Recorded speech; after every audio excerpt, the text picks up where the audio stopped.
পাপাই যে এখানে খুব ব্যস্ত, সবার সঙ্গে খেলা করছে, তারই মাঝে দুটো কথা বলে নিই। সেটা হচ্ছে পুরীতে পুজো দেওয়ার সিস্টেম ব্যবস্থাটা। পুরীতে পুজো দিতে গেলে পুজোর যে নেওয়ার ডালা, সেটা আপনারা যদি কাউন্টার থেকে নেন ওদের, তাহলে সেখানে প্রচণ্ড হারে চার্জ নেওয়া হয়, মানে পুরো মুরগি বানিয়ে ছেড়ে দেওয়া হয়।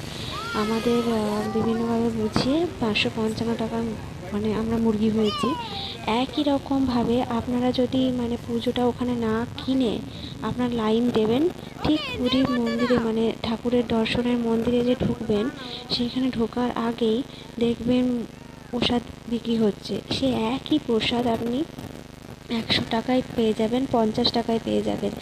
যারা মানে সঠিকভাবে পুজো দিতে যাচ্ছে, তারা কিন্তু ওখান থেকে না নিয়ে তারা পুজোর ওই ডালা ওখান থেকেই কিনতে পারে।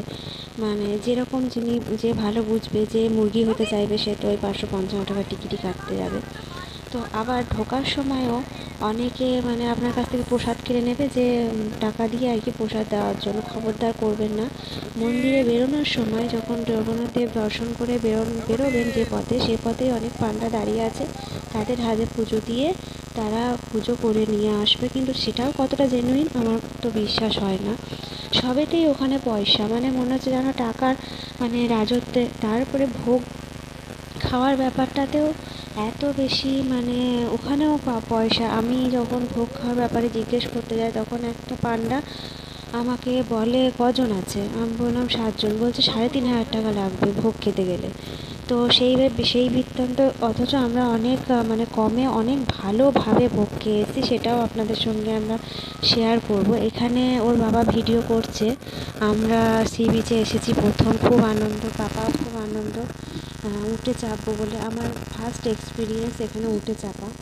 উঠে মানে বিভৎস বাজে অবস্থা, আমি একবার চেপেই নেমে গেছি সঙ্গে সঙ্গে।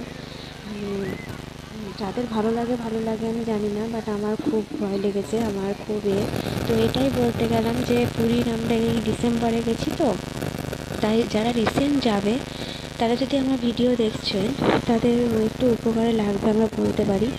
আর মোস্ট হচ্ছে টোটো অটোওয়ালারা,